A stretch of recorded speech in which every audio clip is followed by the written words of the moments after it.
Welcome to part 7 of our lecture series on Chapter 3, Biology and Behavior.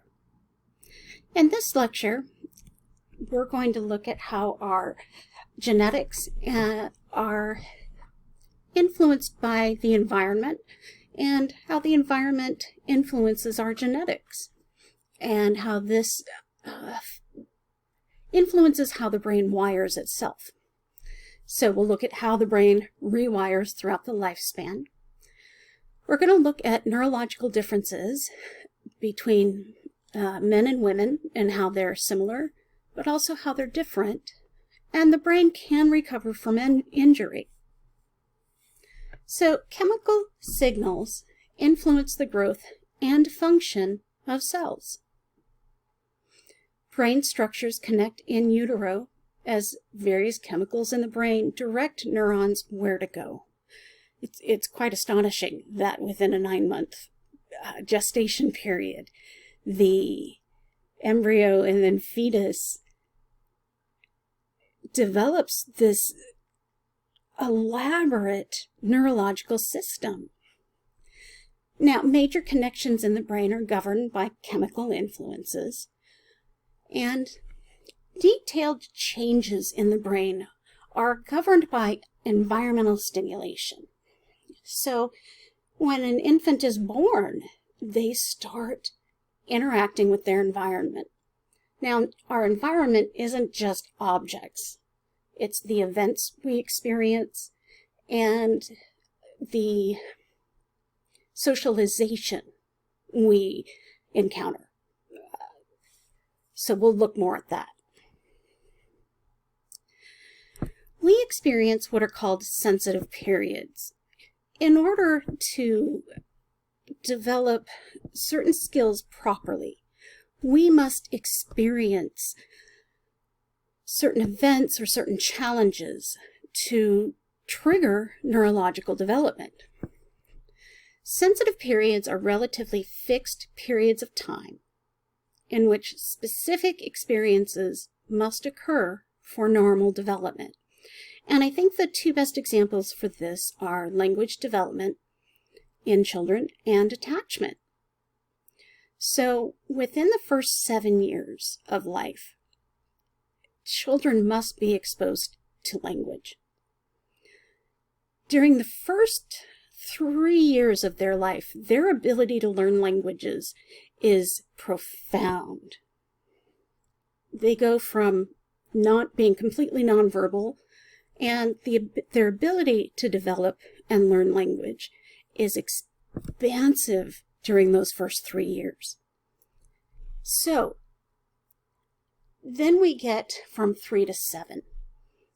Here, a child's language development is still it's still huge. But at about 7, a child's ability to learn language, if they haven't been exposed to language, significantly decreases. So a friend of mine wasn't exposed to language until the age of 7.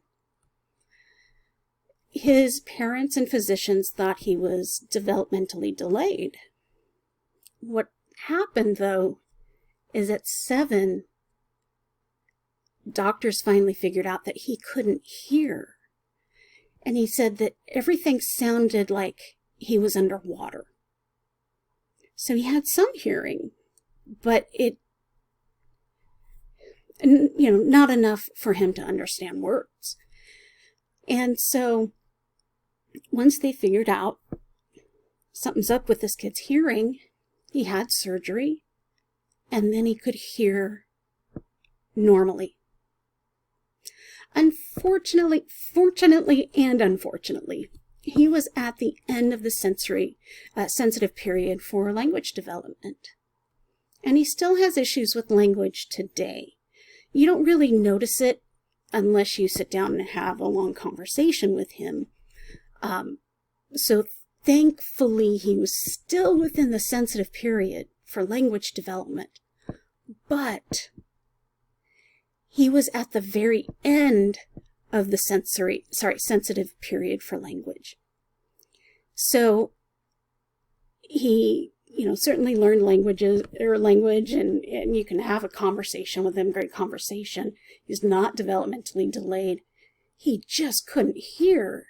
And children need to be exposed to language during their sensitive period to be able to have language after the sensitive period. So I think one of the things that we need to do is expose children to multiple languages by the age of 7. Children during early childhood, a child's brain is like a sponge for language. It focuses so much on learning languages and using them. And during early childhood, children can become fluent in multiple languages, and it actually expands their ability to learn other languages in late childhood and through the lifespan.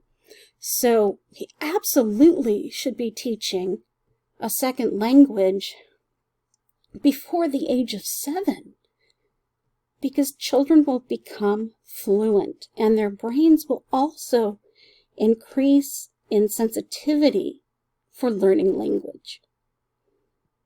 Then comes attachment. Now we're going to talk more about attachment, quite a bit about attachment, when we look at Chapter 9 on human development. Infants, so that's birth to 3, must form relationships with others. Their ability to form attachment is strongest during the first 3 years of life.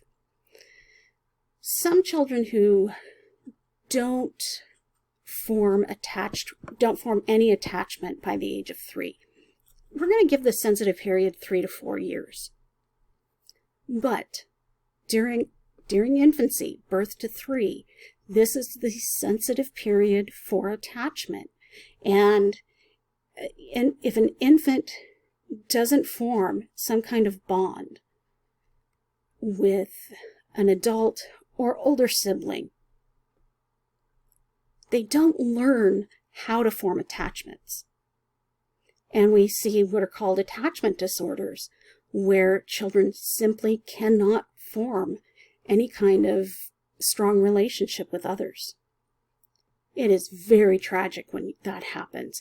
Typically, we see that in children who have been severely neglected, who have been severely abused, or children that just haven't had time to form attachments because they've been moving from foster family to foster family. But most children are going to learn how to attach to others. This becomes a skill. It's actually a skill that I'm assuming all of you have. We'll talk more about that in Chapter 9. So there is a process called neuroplasticity. And this is incredible. Oh my God, it's amazing. This is the brain's ability to change, to grow, and repair itself through the lifespan. So I talked about how the brain isn't fully developed until our early to mid-20s. That's an example of neuroplasticity. But the brain continues to change. So the development of the brain finishes around our early to mid-20s. But the brain can still change through the lifespan, and it can repair itself. So neuroplasticity is what allows our brains to grow new connections, to become more complexly organized, and to repair itself when it's damaged. It's an amazing process. So anytime we grow new neural pathways, that's neuroplasticity. When we engage in a behavior or cognitive process repeatedly, our neural pathways get stronger. And that is neuroplasticity. Now, neuroplasticity is strongest when we're young. The younger we are, the more neuroplasticity we have. The brain is just more plastic. You know, once we are into our 40s, 50s, and 60s and on, neuroplasticity is harder. It's much more challenging for the brain. The brain still has neuroplasticity. It's just strongest in our early life. And when someone experiences like a stroke and they're 65, occupational therapy can help that person, can stimulate neuroplasticity. But if we look at a 65-year-old with a stroke and a 25-year-old who had a stroke in the same area, the 25-year-old is going to recover much more quickly and much more completely because neuroplasticity is strongest when we're young. And so it is more difficult for the brain to repair itself when injured. Although plasticity decreases with age, the brain retains the ability to rewire itself through life. So we talked about in our last lecture, I gave you an example about a child who had to have a hemispherectomy because he had such severe seizures. He needed, I think it was his left hemisphere removed. Because of neuroplasticity, his right brain took over what the left brain was responsible for. That's an extreme example of neuroplasticity. But when someone has a stroke, occupational therapy challenges the brain to go through a strong period of neuroplasticity. And so different areas of the brain will take over for the damaged area of the brain, because strokes do pretty significant damage to certain areas of the brain, depending on where the stroke occurs. So it's neuroplasticity that allows stroke victims to recover. Then we have neurogenesis, and we were talking about the amygdala, the hippocampus. We talked briefly about neurogenesis. And so they first discovered that the growth of new neurons, which is neurogenesis, this was first discovered in the hippocampus. So when you watched the video on London taxi drivers, it was discovered that those individuals, a certain part of their hippocampus was actually larger because of A, neuroplasticity, but B, neurogenesis. While believed to be somewhat limited, we are gaining an understanding of how neurogenesis works and what influences neurogenesis, both in a positive way and a negative way. Now, I did some research on neurogenesis and found that during adulthood, neurogenesis is unlikely.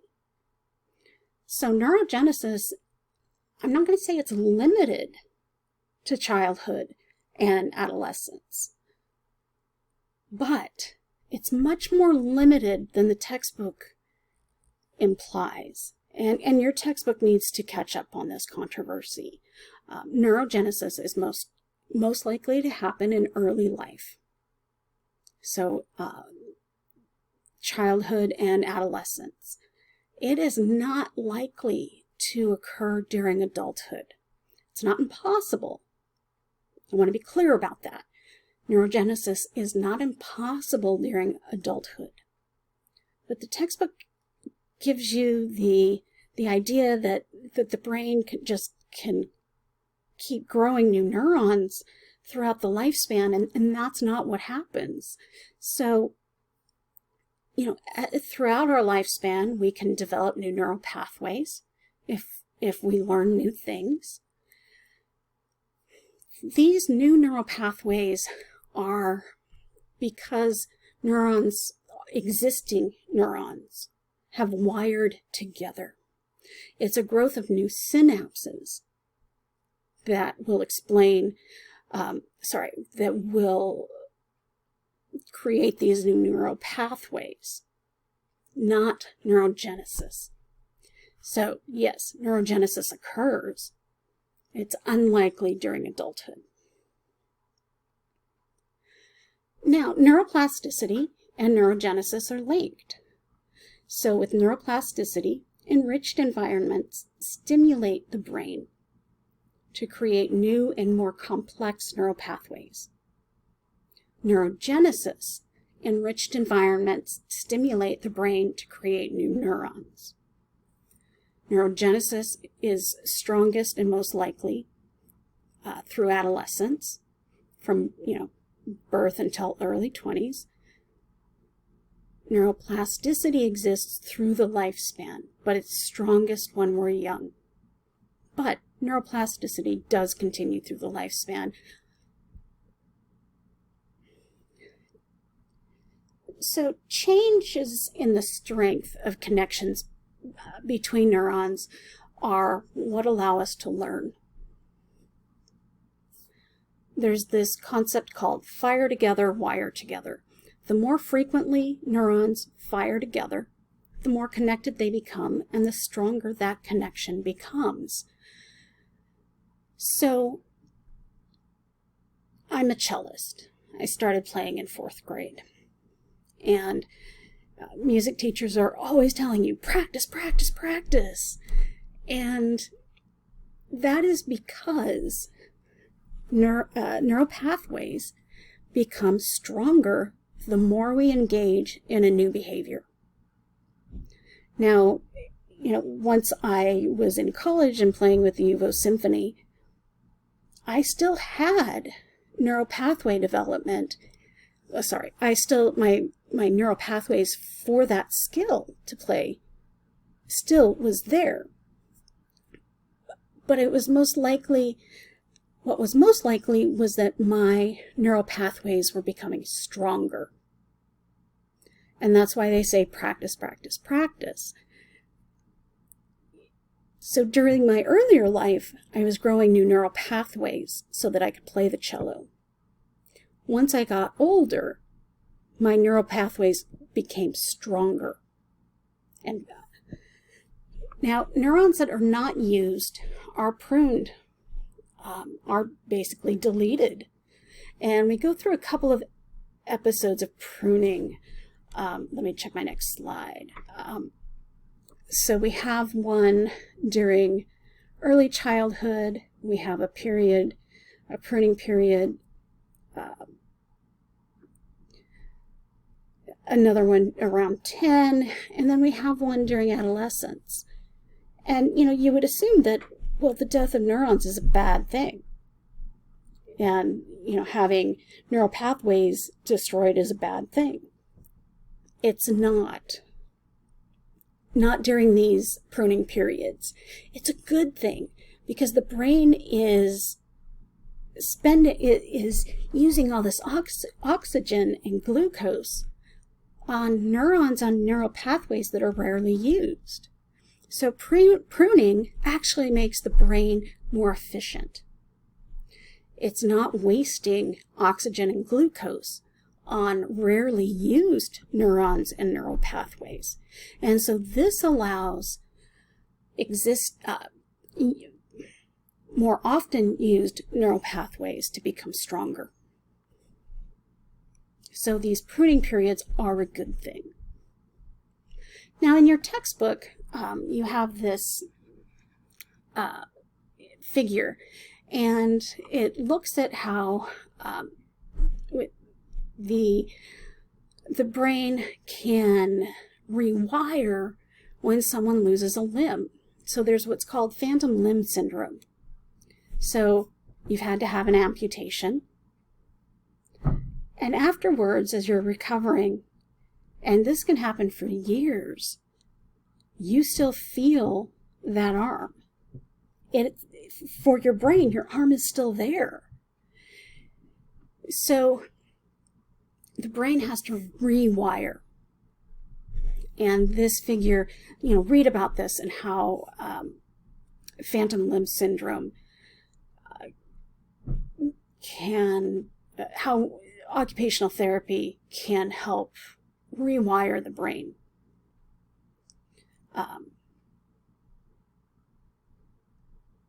Now, we do see differences between the brains of men and women.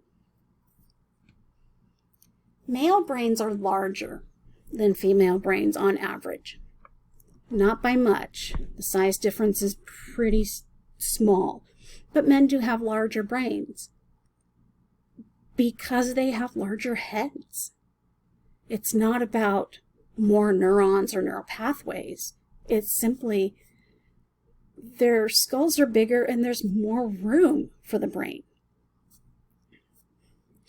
Female brains have a larger proportion of gray matter, while male brains have a greater proportion of white matter.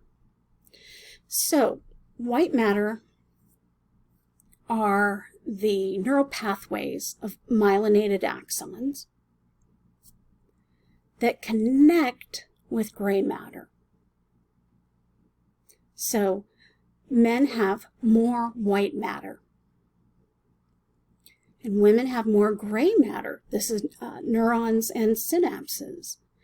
So, what this means is that men's brains and women's brains wire slightly differently. The process is different, but the result is typically the same for most cognitive processes. What we do see is because of this difference and because of human evolution, females are better at language. They just are. Young children, young girls learn language faster. They learn to read earlier. And that's just because the female brain is programmed to be better at language. One of the reasons for this is that, sorry, I need to check my next slide. So here we're looking at language. We've got the female brain here and the male brain here. What they found is that women use both hemispheres of the brain for language, while men use one hemisphere of the brain.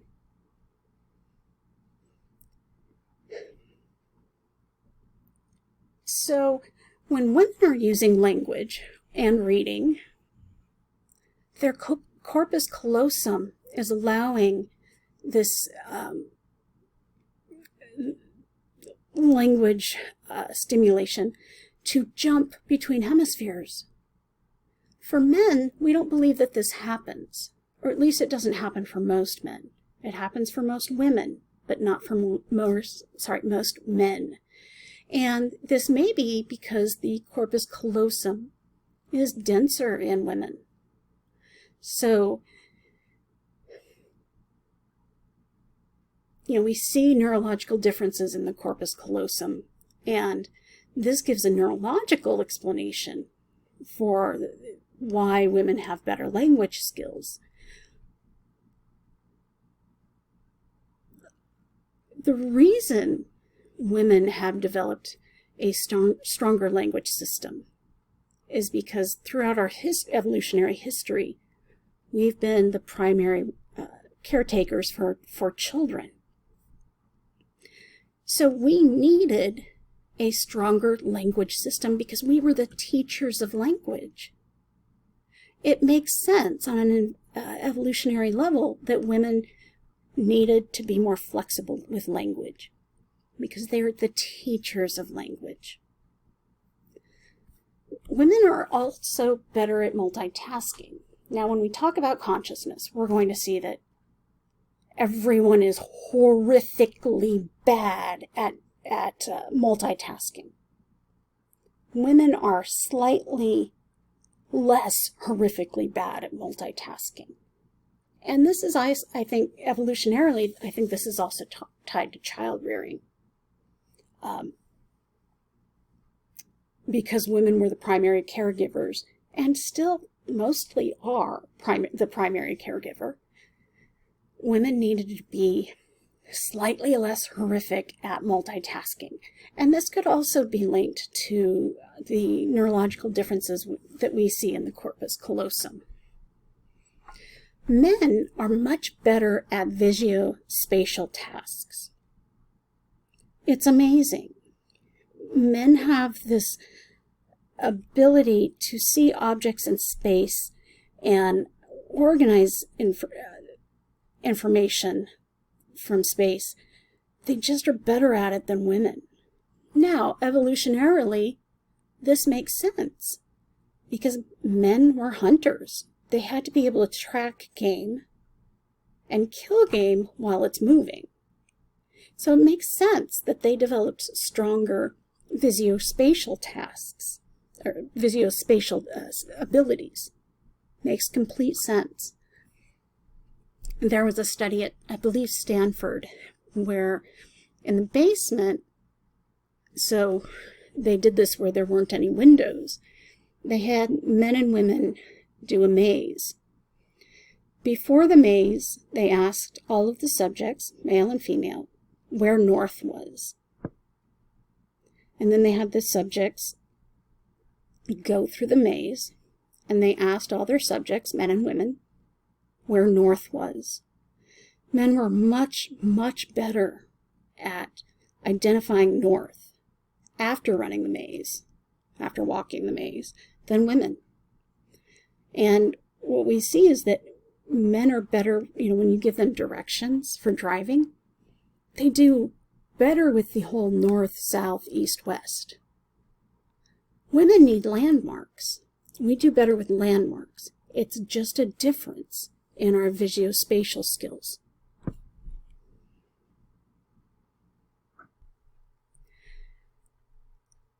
In the big picture, male and female brains are much, much more similar than they are different. So neither sex has a better brain. There's just some differences on specific tasks, specific abilities. So I think most would say, there's a difference, but the brains are equal. So men and women test as intelligent at the same rates.